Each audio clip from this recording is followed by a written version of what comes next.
Well, you're a bit transforming this story, to be honest, because in fact, you told me about some subjects you would like me to talk about. And because the first time I went to the MEET&BUILD, it was to talk about the creation of spiders and how I managed to handle a small studio that was indie at the time. So it was a different story. And yeah, you wanted me to talk about writing this time, but also about how inclusivity was in some ways important into this process. So I will first, of course, talk more about my job as a writer, and then I will talk to you about my second job, one of my second job, as a member of an association which is called La Bourse Jeux Vidéo, I'm sorry for the French, which is about an internship for some students that are coming from more, I would say, economically disadvantaged people that want to join the industry, but it will come as a second thing. But you will see that I will manage to link both subjects, which is not that easy at the first sight. So this is me. I've been working in the video game industry since 24 years. I began as a 2D writer and 2D, artist, and 2D writing is something interesting, by the way, but it's, yeah, I'm also doing that, but I've always done that, which is interesting.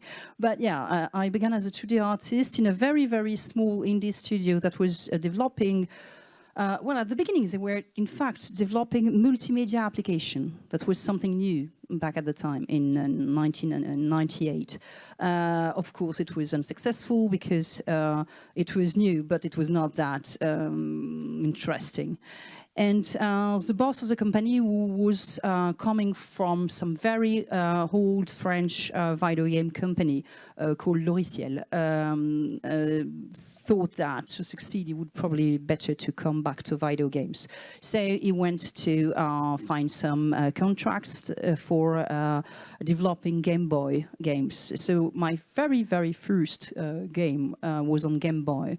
But while we were developing the Game Boy Color went out. So of course, the game was, stopped, and we switched to Game Boy Color through the process of development.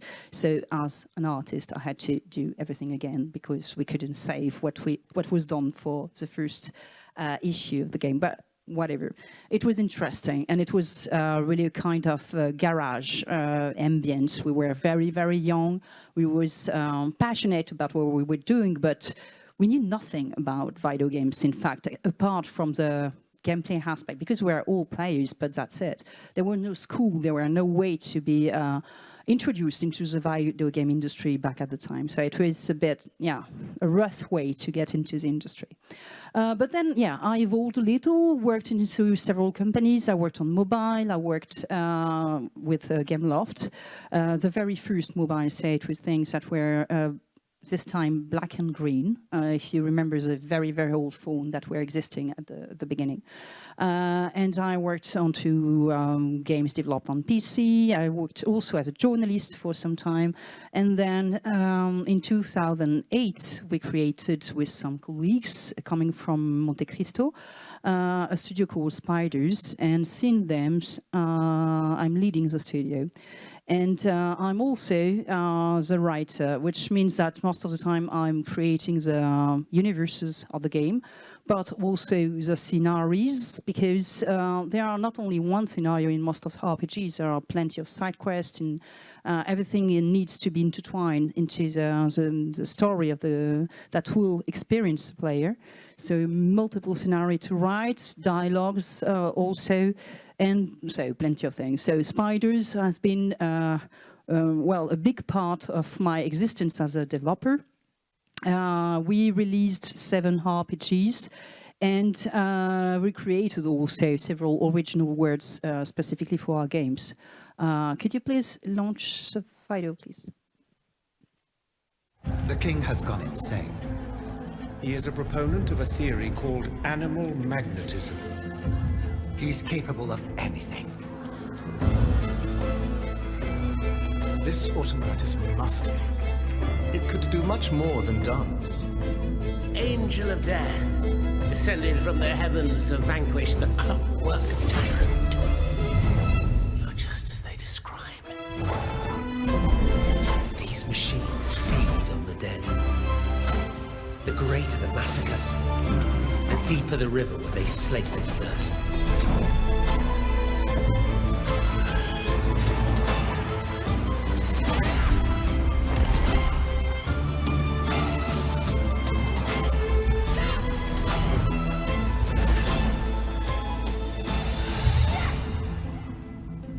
So the release date was changed since the release of the trailer. Can we switch back to the presentation, please? Thank you. But yeah, it was one of the teaser and trailer of our last game. Well, I remember when I began in the industry and I was already writing a lot. I was also a game master because I was also playing pen and paper RPGs. And, you know, I was speaking with friends and speaking with my parents and family and what will you do, you know, and what will you do in video games. I was coming from classical literacy studies. So, I made some lettres classiques à la Sorbonne, which is, you know, a lot of Latin and Greek. And, you know, there was no connection between what I learned in appearance, at least, and what I was getting to do in the future. And honestly, when I joined the industry as an artist, I was not really thinking about writing for video games. It was, for me, a kind of mix of different things. It was, and that's one of the reasons I came to video games. It was, I love art, and I was already drawing a lot in pixels, and that's why I was able to show a portfolio of my work to join this first company. But I was also writing. I was doing these scenarios with my, you know, my friends when we were playing to role-playing games on around a table, and yeah, it was, you know, it was really a mix of plenty of things, and I wasn't convinced yet of what would be my job later on. But I discovered that writing for games is something that is huge, in fact, and that it's not only about writing a scenario. It's not once upon a time. It's something completely diverse. Of course, there is this part of the job which is existing. You will need to write at least one story, probably several. But then there is also so many things to write for video games. So writing and storytelling can be through the first level of it is game mechanics.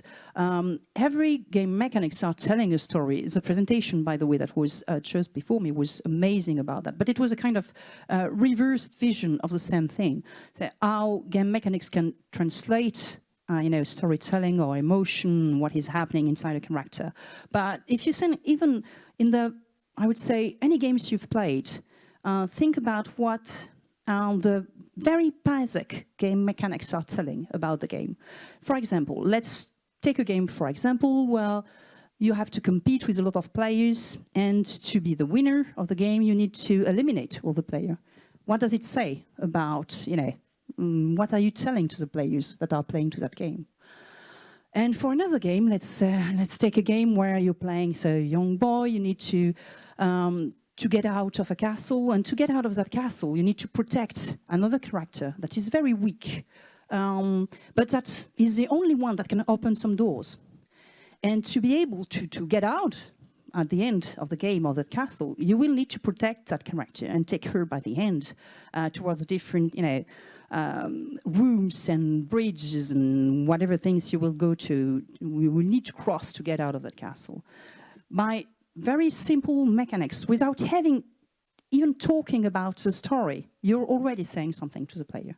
In one case, you need to kill everyone to be, you know, the winner.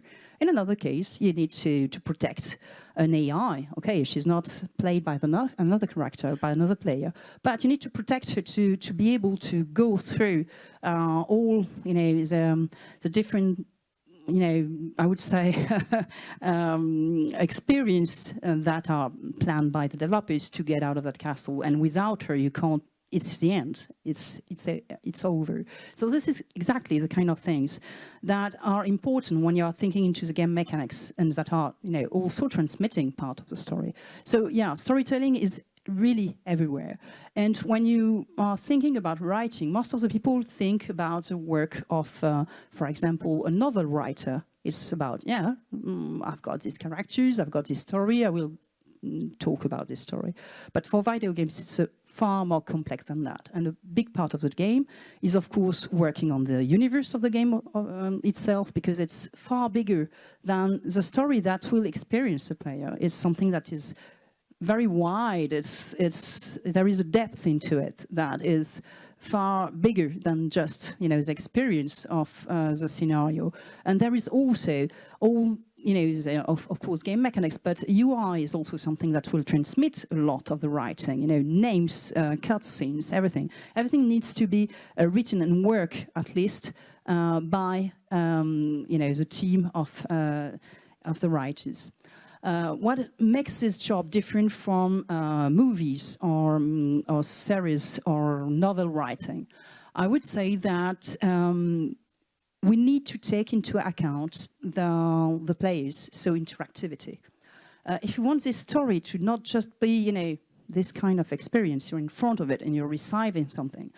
If you go to see a movie and this movie is not to your liking, what you will do, you will probably get out of the room and say, okay, oh, this was boring, or this was awful, whatever.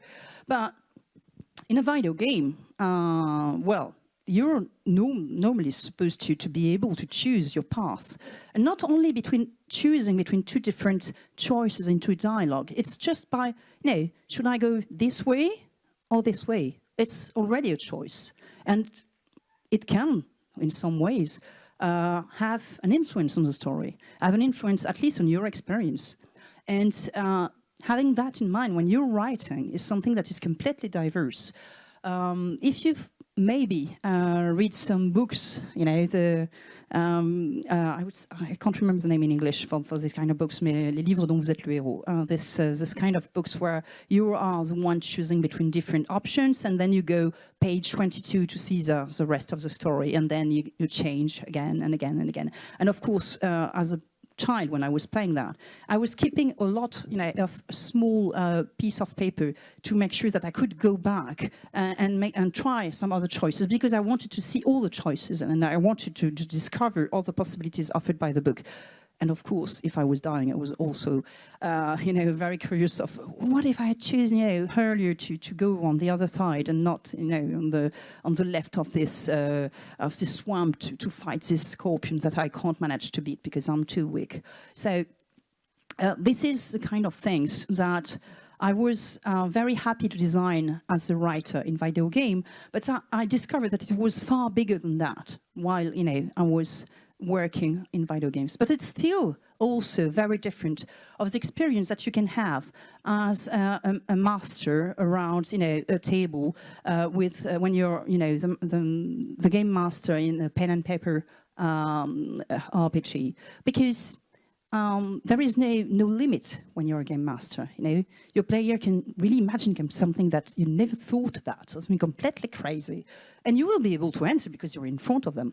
You're a real person. You can, okay, they try to jump onto the thing. I never thought it was possible. Okay, and you try to land then on the head of this guy, and okay, make a roll for that. Okay, the idea was fun, so even if you miss by a little, I will let you have something fun. It's something you can handle, you know, on the table, but it's something that you can't handle in a video game because everything needs to be scripted. So it's really a kind of middle place as a writer. You can't rely completely on imagination. You need also to make sure that all your decisions will be worthy and working on the technical and heart and everything possibilities offered by the platform.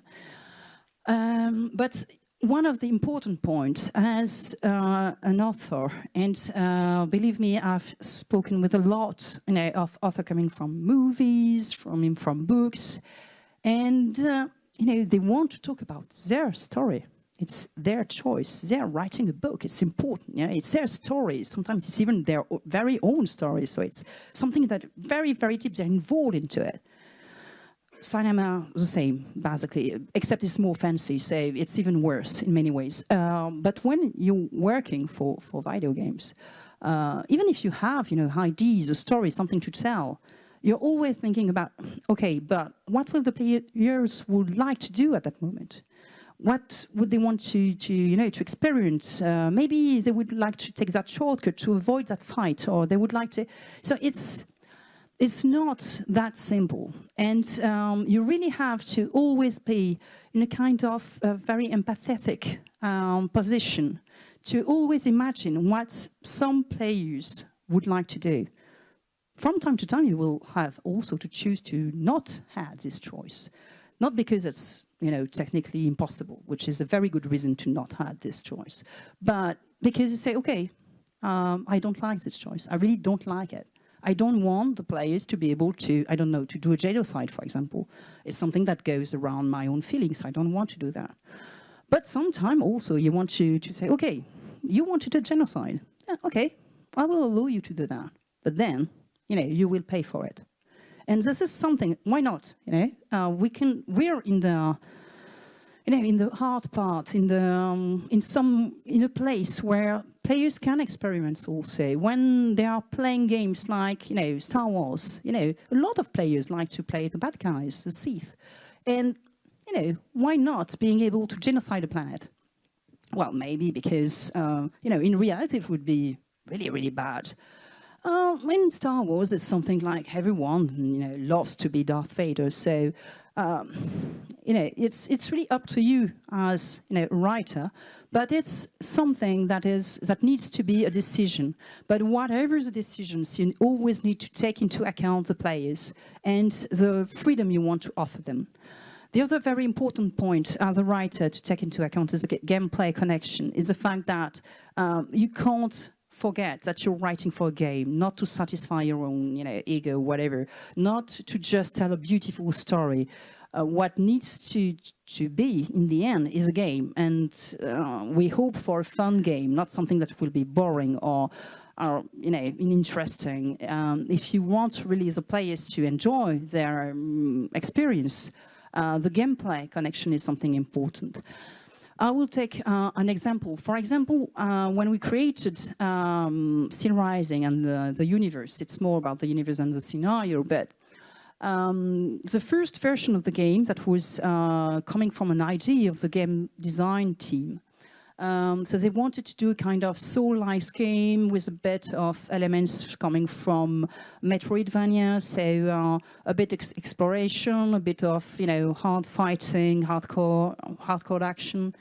And they had this idea that they need the main character, to die often, because it's what happened into that kind of game. So the main character will die and then come back and then die again, probably, and again and again and again. So how can we explain that into the law of the universe and make it worthy? Well, I mean, all the Souls games decided of a path that was very interesting, but we couldn't choose the same. You know, we needed to have something that was related to our universe. And creating an automaton was something that would explain how this non-really existent life could come back. Again, it's a machine. So in the end, okay, it can be destroyed and another machine will come and fight and come and fight. So this was one way to solve a gameplay problem, very mechanical problem, with some mechanical solution, but it was, just for the joke. But in the end, so we had this automaton, and then the universe itself was something very strange, very blank, very beautiful, by the way. The designs, the first design for the game were really amazing, but it was, you know, kind of very void city with some huge construction, because they had in mind this idea of Metroidvania. So we need, you know, to progress into a kind of huge tower, a kind of Babel tower.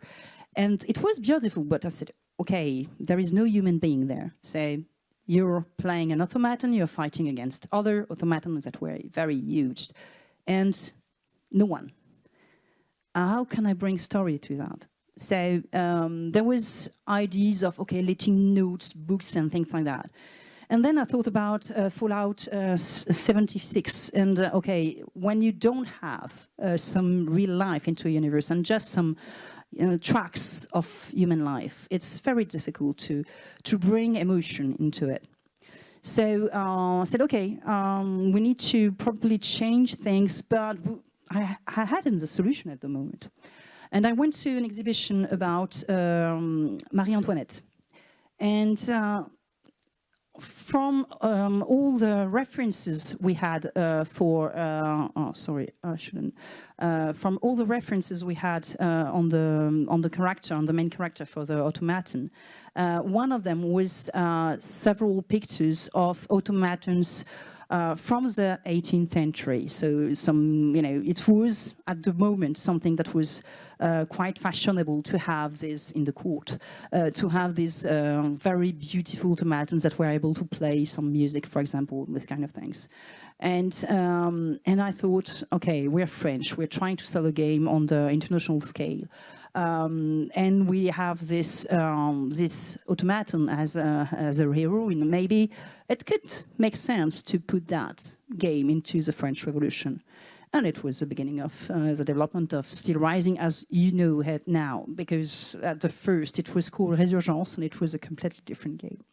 So this is where the storytelling and the writer part can intervene, when you're mixing game designs and ideas also to make it more, I would say, attractive, but also easy to develop and to market to the players. We were talking about game design and gameplay in RPGs, so the type of games I'm developing since at least 16 years now. The stories are also part of the gameplay. You've seen this kind of example in the previous presentation. In the end, I'm sorry, but even if I really liked that presentation, there was a bit of bad faith into it. I mean, regarding their game, it was perfect. The choices are amazing, very clever, and I really like it. But when you're developing RPGs, the choices are not only made by dialogues, they can be made, as I was saying, just by the path you're choosing, by the fact that you will fight these guys or not, and try instead to sneak behind them. And this will have an impact on the story if the story is well written. And the fact that you also have the impact of your skills that will unlock some answers is also something that is completely part of the mechanics of an RPG. So even if I really find very elegant and very clever the solutions they found in the game, we can't always rely on this kind of solution because we have other things or the mechanics in the gameplay that needs to be taken into account. But it's something that is also important to integrate when you're designing things. So in the process, we've got this connection with the gameplay. We've got also the moment where we need to gather source and references, inspiration and information. So this is probably the same if you work for a book or for a movie. But you will need to be very extensive because you're not working alone. You're working also with an art director. You're working with some programmers. You're working with game designers. And you need to feed them, not only you, with a lot of materials that can be used also for designing costumes. I took only one mood board that was done for the costumes in Grateful, but this is exactly the kind of things we need to create when we are creating games like the one I'm working on. But there are also the same kind of mood boards for creatures, for places, for whatever, boots. So it's really a long list of elements. And when I'm creating words for my games, I need to go through all these points. This is something I'm saying a lot in many conferences about the creation of words, but try to be as, I would say, complete as you can. Try to think about everything. And even if it can sound at the beginning, anecdotic, but in the end, everything is bringing something that will be useful at a moment in the development, and that will enrich your universe. It's really like creating the word for a pen and paper RPG. You need to be able to answer to any question from anyone in the team. If your art director is coming to you and say, okay, fine, I've got you this, 17th century inspired things, but it's on a strange island. So what is the type of transport these natives are using on the island? If you're not able to answer, you've got to go back working, because you need to be able to answer to any question from your team, because it will be important to recreate and to give lives to these words. So I know that it's only my own process, and I know a lot of different writers that are not always taking the same path, but first the universe, then the characters, with always the idea of, we're working for a game, and it needs to be integrated into the gameplay.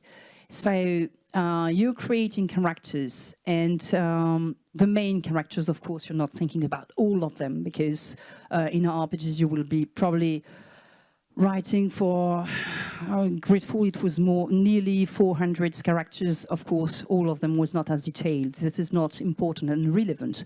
But what is important is that at least the key characters in your story, it can be the leader of factions, it can be companions, it can be, I don't know, important characters that will be really, I would say, a motivation or a bad guy or whatever, but they need all this work to make sure that they have flesh, that they are detailed enough for you to, when you will come to the writing of the dialogues, you won't hesitate a moment. You know exactly how they will react to this situation, because the player can make choices, but your NPCs can't. They are really connected to what the player will say. So you need to have all these characters living in your head.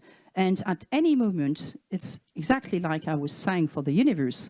If someone say, okay, we will create this situation where the player can, I don't know, threaten that character, and you need to have the answer in your head. Okay, my NPC will react like that. It will say that. And I don't know, maybe it would flee, or maybe it would, fall and pray. I don't know, whatever. But there will be a reaction for you. It will be logical, because you know that character. You know him by heart. And then, and only then, you can imagine the main narrative arc.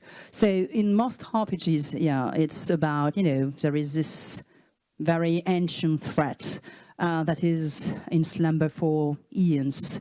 It can be, I don't know, dragons, demons, probably something coming from another planet or from the stars. And, well, this is boring. The problem is that it's working for many, many, many games. Who said BioWare? But it's not the only ones. But it's the basic of the scenario.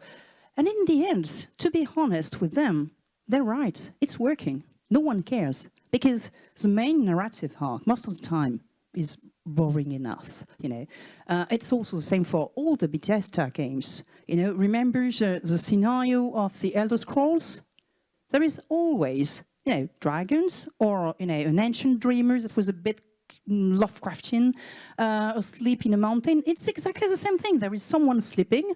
Please stop waking the cat. And that will, awake and put the word to threat. And as a hero, probably, the subject of, I would say, prophecy, just to make sure that, for the player, he knows that it's him and just him. You will need to fight back and stop that existential threat. But in the end, no one cares about the main quest into these games. What is important in all the side quests, the faction quests, and all the fun that you can get while traveling this universe. But if you can manage to find a better main narrative arc, it always, it will be interesting. And then, just one point. The weird thing about the previous slide is that even if I'm not, at all into this kind of, I would say, very cliche point of main story and main arc, when I'm talking to the publisher, they always say, okay, but who is the bad guy, you know? And why do they want to destroy the world? Yeah, they're French. And yeah, you have no choice. So in the end, you're obliged to find a kind of existential threat, but whatever. And then you need to waive all the quests. This is just, you know, the tree, the branching tree of one quest in Gridfall. All the small squares are, of course, different type of action and interactions. The blue ones, for example, are dialogues. The red ones are choices that are made into the environment. Some others, I would say that the orange ones are some reaction to previous actions and so on. So quests are complex, and the more you progress into the game, so the first one, okay, you can offer, I don't know, 3-4 choices to solve the quest, but then you will need to remember them. And 10 hours after inside the game, if you want some characters to remember what happened at the beginning, you will need to remember the choice, the precise choice the players made, and to have the characters react to that. If, for example, to succeed into stealing something that was in a warehouse, your character decides to kill a guard, and this guard is part of a faction. Well, when you will meet 10 hours later, the friend of that guy, you know, that you killed at the beginning of the game, if he's just like, everything is fine, I completely forgot about you, it will be boring for the player. If you want to make that word alive, you need, you know, this character to react and to say, you know, you killed my father, and react to what you've done, and bring you some surprise also to the player, that the player will probably have forgotten that he has killed that guard, because it was just a guard. He don't care about, you know, there's a guy in front of the door, you know. He didn't have even some interesting dialogue lines. But when he will meet a character that remembers the guard and say, yeah, it was my best friend, yeah, then the story will take a completely different turn, and the involvement of the player will be different. So this is why, you know, the branching things in the quest are looking like mess. And while you're, you know, you've got your main scenario, you've got all the quests. For a game, like Gridfall, the first one, it was about 80 different quests that were written a part of the main quest. So for all the factions, companions, some very small quests, some were, of course, bigger and more important, and all the things needs to be intertwined and linked together. It's not about, you know, sending the player, you know, find some mushrooms in the woods. No one cares about that. If you tell him that these mushrooms will help save this guy that is dying in the main quest, and by bringing this mushroom, this is completely different. In the end, what is important is not what you're asking the player for, is how you're asking him, and how you make the mushrooms important to the story.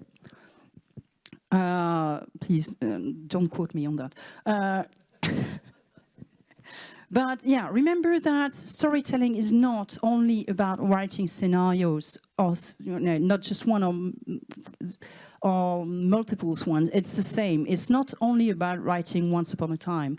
The story comes by many, many ways. We talked about the UI, we talked about other things, and the gameplay, but the environments, the character design is also telling a lot of story. And as a writer, I'm also spending a lot of time with, with the art directors, with the concept artists, to make sure that, you know, for example, in this character, there is this design specific on the colors of his armor that are reflecting the group he's from and the history of the character.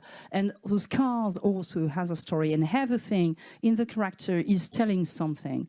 And of course, it is helpful for the concept artists because they love to have all these details and ideas about the character. And what is fun is that when you work with a concept artist, if you're saying, okay, I want a guy who will be, I don't know, 1 meter and 80 centimeters, brown hair, has blue eyes, and blah, blah, blah, he's bored. Is you say, since he's 6 years old, he's been living on the battlefield, and he has already 2 scars because it took some, he's not bored, and he's already, drawing what you're telling about the characters. You don't need to give concept artists some precise information about what the character would look like, because it's their job. But tell them about the story, about their life, and this is the job as a writer. And this is, what looks in our tools, because at Spiders we're using the Silk engine, which is an engine that we developed internally, and we created some tools to handle all the dialogues of the game. So this is only part of the list of the different dialogues that we created for the game. There were thousands of files like that. And this is, in fact, I'm using several screens, but just to be able to show you, I've put everything on one. I promise you that I'm not working in such a small window. But so you have, the different choices. This is connected, of course, to the quest tree that you've seen before. But this is only one blue square. And inside the blue square, you've got all these dialogues. So once again, green squares are for the consequence of previous choices. Red squares are choices that the player will be able to make during the dialogues. Yellow ones are, conclusion of past actions. And then you need, of course, to write all the sentences. And one blue square is not one sentence. It's a kind of exchange. We are switching to a new one. Each time you need to change the situation, or, for example, the conclusion or whatever. So it's, all system that is a bit complicated. And thinking that way is also very, very different from the way you're writing for movies or for books. You're not writing something linear. You need to integrate all the things you've done before for the character, all the things that will happen, all the characters that can be around at that moment, because we've got teams around the players, so companions. Depending on the companions that are there and about their own stories, they will react during the dialogues. For example, if you're, speaking with, I don't know, the leader of a faction that is, there are settlers who arrive in this island and they killed a lot of natives. And you've got one of the princesses of the native with you. Don't you think that she will react to that guy? Of course she will. So you need to have also some reaction of that person. If you have a different character, it will react differently, and this will change the course of the dialogue. So you need to write all the possibilities. What is interesting is that the player will feel that there is only one story. Except if he's trying to play again, he will, just experience the things as his adventure. He won't know that other paths existed. One important point also to take into account is the fact that when you will record things, this was one of the actors that recorded the voice for Constantine, so one of the main characters in Grateful. He was an amazing actor, by the way. But you can't write the same when you know that it will be played by an actor. If you're writing for something that will be just read, and I did that many years ago. The first game I worked on, we only had the first sentences that was said by the actor, like it was in the whole Baldur's Gate or things like that. There was only the first sentence, and then the player was needed to read all the lines. So most of the time it was something like that, and okay, I'm very okay, I will choose this one. And when everything is played and voiced over, everything needs to be short, sharp, like the kind of dialogues you can find in a series, except that you need to transmit some very crucial information on the gameplay aspect. It needs to be short, but you need to explain to the players that they will need to go to that place to save the princess and, and have some mushrooms on the route. So it's something that is very, very specific also to the writing in video games. And then comes the work on all the rest. You have already, in fact, defined all what that is important into your universe. But most of the time, the Bible, no one will read it, because even if it's something that is very important, and all the game designers, the artists will say, yeah, put that in the Bible. No one will read the Bible. But, in the end, they will need you to come and to write the codex and all these other descriptions of monsters, of places, of characters, and so on. So you will need also to write all that, to give names to things. Well, In Still Rising, it was easy because it was based on Paris, and except the names for, you know, all the automatons, it was not that complicated to come with some things. And we had a lot of references, even literary references. Worked a lot with the work of Dumas, for example. But when you're into a more creative universe, it's a bit different, and then you need really to come with some names that will have a meaning. Please, as a writer, try to make sure that everything has a meaning in your universe. As soon as you will come something with that is just a joke and not related to, you can create some jokes, but jokes that will make sense into your universe. If they are not making sense into your universe, it will get the players completely out of their experiment with the world. So please be sure that everything is connected, relevant, consistent to what you're creating. But yeah, okay, when I'm talking into... Okay. D'accord. I'm speaking a lot, as usual. All that I said is, okay, you need to think about the player, about the gameplay, about the art, about and the fact that you will work with all these people, work for the players. It's a lot of things to take into account. And say, okay, but is there, you know, can I have a point of view? Is there something that I can bring into that thing? Of course, yes. When we did a game like Still Rising, that is speaking about the French Revolution, of course, there is a point of view. And this point of view will sometimes be conscious, and you will bring them because you want to talk about that, or because you think it's an interesting subject, that you can bring something relevant into it. Even if you let the player choose between plenty of things, you know, the subject, some characters will be your voice or your anti-voice or something like that. But, you know, some also unconscious subjects will rise. This is for me a difficult subject, but I really wanted to take it into as an example because I think it's a good way to explain how these unconscious subjects are working. So I was working on Grateful. We already choose the story to be about, you know, a very terrible disease on the continent, and all these guys are trying to go in exploration onto an island. They are settling, in fact, into that island, but they have the excuse of trying to find a remedy for a disease that is, you know, plaguing the continent. And to make sure that the main character would be aware of the stakes of that story about the fact that this disease is dangerous, you know, we need to create an emotional connection. So we had a character, the mother of the main character, is actually dying of that disease. And at that moment, my mother was dying of cancer. And this was, you know, when I wrote the scenario at the beginning, I didn't even realize about that. And then I needed to write the sentences for that cutscene because it's a cutscene in the game. And I wasn't able to do it. It was like reliving again and again some things I was experiencing in my life. And something that was terrible for me because I was very close to my mother. But then I did it, of course. And I put something that was, for me, meaningful because it was something that was true. I mean, I was living it. I knew what I was talking about. And I was, you know, taking inspiration from that very dire situation. A little later in the game, and, you know, this one really happens nearly by surprise to me.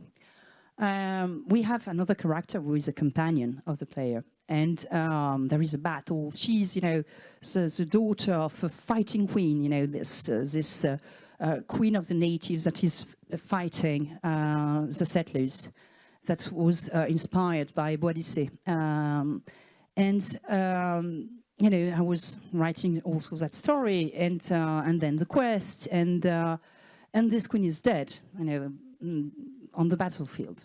For me, she was out of the story. We were, you know, interested into the story of the daughters, not about the mother. But then, you know, writing the quest for this companion, in fact, she wanted to give some proper burial to her mother. You know, between the moment I wrote this scene and the other, my mother has died.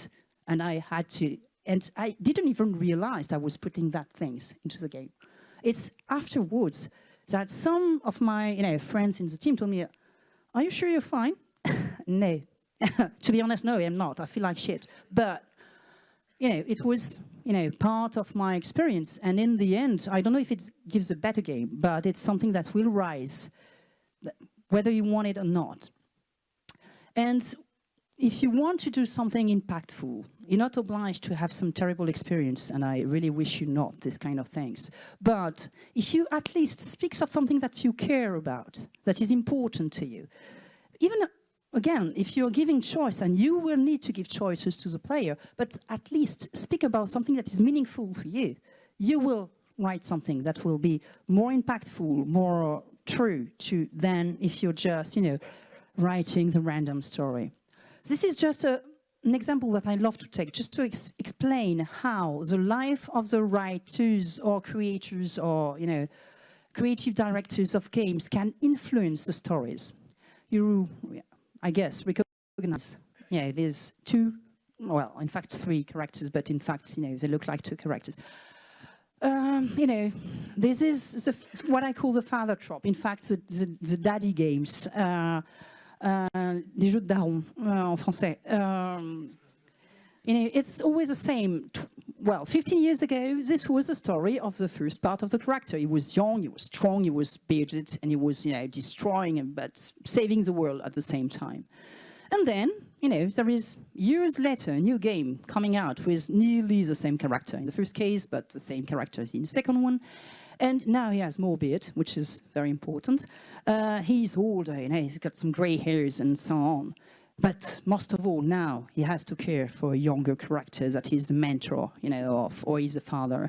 And, all the experience will go through this mentorship, and he will transmit all his knowledge to this young people that will then go to life with what has, endured. But there is also the difficult relationship, because, of course, the young one is very, rebel on something. Bullshit, sorry, but I mean, it can be fun, and it's in some of the game, it's very, very well done and interesting. But where are the mothers, for example? I'm sorry, I've never seen a game of with that kind of story, with the mentorship things, with a woman. Where are they? And it's always the same type of story. So. If we want some other type of story, I don't know that this previous story needs to disappear, but we need to be conscious of what we are writing, of what we are creating.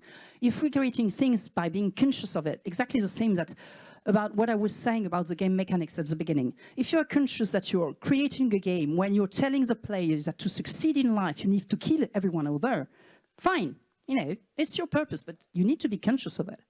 If you want to create a story that is finally own reflection of your, of your father's fantasy, fine, why not? And the cinema is doing the same, by the way.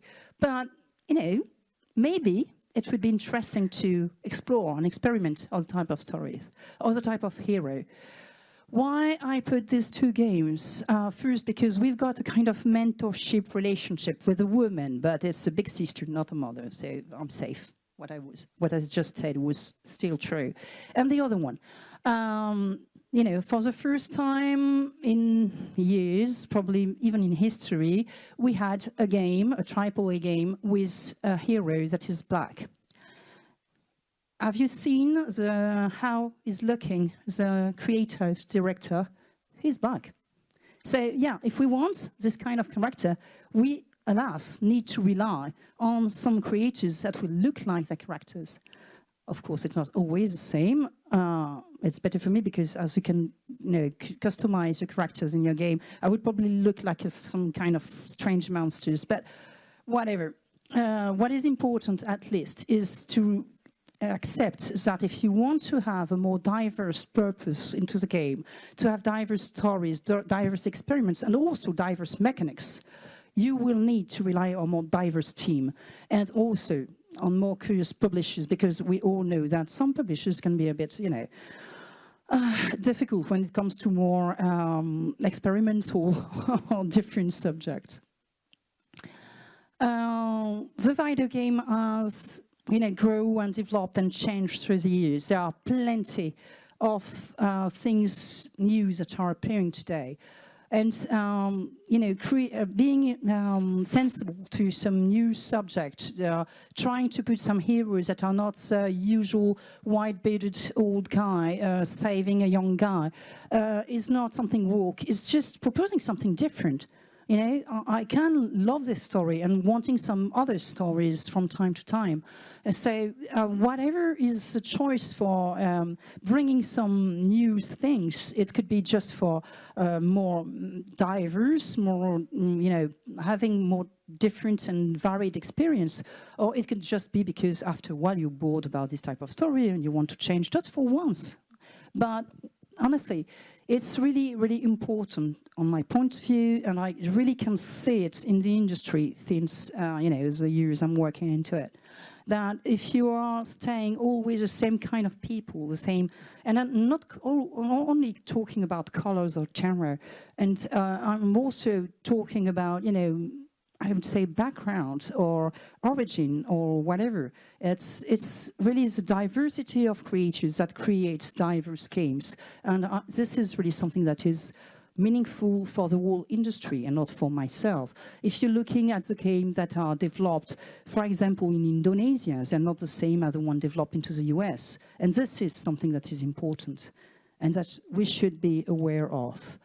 By the way, and it's the final and slide for it, because I was so, you know, worried about this diversity problem, and in France it's a real problem because the schools are very expensive, the school to be able to reach the industry.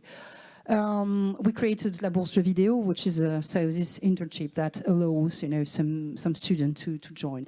And if you're interested into that, please, you know, you're free to look into the website of the association, because it's an association. Thank you.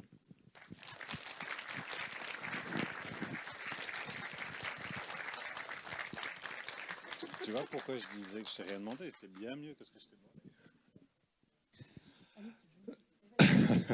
There's a bottle of water just there.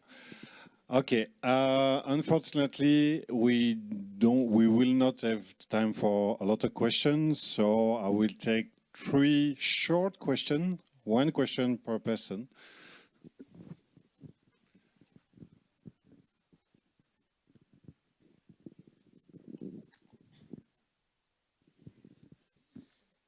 Hello. I was wondering, how do you involve other people who make the games when you are a writer for a game?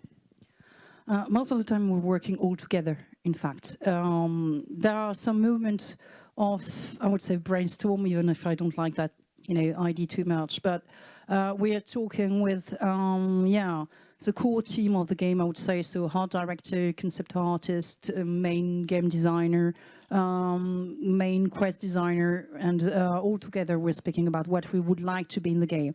Of course, all the other can give ideas too, but it's the first ideas are coming from this kind of core team. And then, you know, they give me ideas that they would like to do. In Grateful, for example, there was this idea that they wanted to talk about environment, and also about not doing something that was the usual medieval fantasy thing. And in fact, picking these ideas, and some can come from, you know, a lot of different people. I'm proposing a first draft and said, okay, what do you think about using the 17th century instead? And maybe we could have this reflection about environment using, you know, the meeting between settlers and natives. And then, you know, they react to it to say, okay, yes, this could be interesting, but we don't want to have a kind of cliche relationship of cowboy and Indians. And then we are evolving and trying to, there are some different exchanges. Once again, these mood boards that are created to try to enrich the discussions. You know, this is going through all the pre-production, in fact. Well, we are trying to define at least some important things at the beginning, like some keywords, some references that will stay. But the more we progress into the writing and also the game development, Some, ideas are in fact dropped. Some other are kept because they bring some interesting mechanics, for example. So it's really a mix of different things, and it really is going through at least all the pre-production. Yes, I am Jean-Gobert de Coster, CEO of Fantomata, and we make narrative games for children. And I was wondering, so you described this process of writing the story, which then inspires the art and inspires the gameplay. Do you have experiences of it being the other way around, that the art inspires the writing, which then evolves? And is it like just a process from going to writing to art, or is it like an ongoing process? It's, well, in fact, it's not the stories that influence. Honestly, we're all working hand in hand. That's why I was saying just before. It's, of course, some ideas can come from one or the other, but in the end, all needs to be done, not exactly at the same time, but really hand in hands at least. But yeah, the first game we created at Spiders was called Fairy Legends of Avalon. It was a game so set into legends and fairy tales, designed for, I would say, young teenagers, kids and teenagers. But it was, I would say, a bit. It was not a Disney version of the fairy tales, more the traditional version. And we decided while thinking about this concept, and at that moment we didn't have that much gameplay or things, and not even the whole scenario. It's just the idea of doing a games inspired by the fairy tales, the traditional one. We contact an artist which is called Jean-Baptiste Monge, which is one of the illustrator that has created a lot of books with fairies. You know, if you're going to any places where they're selling these postcards with some small fairies and birds and this kind of thing, it's the drawings of Jean-Baptiste Monge. So it was something that was for us meaningful because it was a kind of thing that we wanted to have inspiration of. So traditional drawing with a kind of watercolor inspiration. And from some of his drawings, we contacted him, decided he was okay to work with us on that game. And we took some of his drawing, and it was just drawings. It was just his inspiration, but there was no story related to these drawings. And we created the story and created characters about the design, and we created gameplay about the design and so on. So it can happen, but it's, yeah, it's not the most easy process to do. And there is always probably a kind of choices to be made between all the drawings he's made. We picked, of course, only some that were relevant to what we wanted to tell and to create as a game through his creations. So sorry, that was the last question. I saw you, but just after him, sorry. So last question, short question. Oh, yeah, yeah. Short answer. No. The answer is no. You can say what you want. You are a guest, just say what you want. So, Ask, yes, so when you are working on precise topics like history or maps, do you work with historians or geographists, or do you avoid that? It's a mix of different things. In fact, I'm relying on historians only if I can't find the answer in books and Gallica and Wikipedia and a mix of all the things, not only one source, always a mix of different sources, and museums also. So yeah, it happened that we contacted some historians, but most of the time it's really about some very specific topics where I can't find the answer. That's the first time I asked something. No, the second time I asked something and you say yes. Thank you so much, and because it was brilliant. That was really brilliant.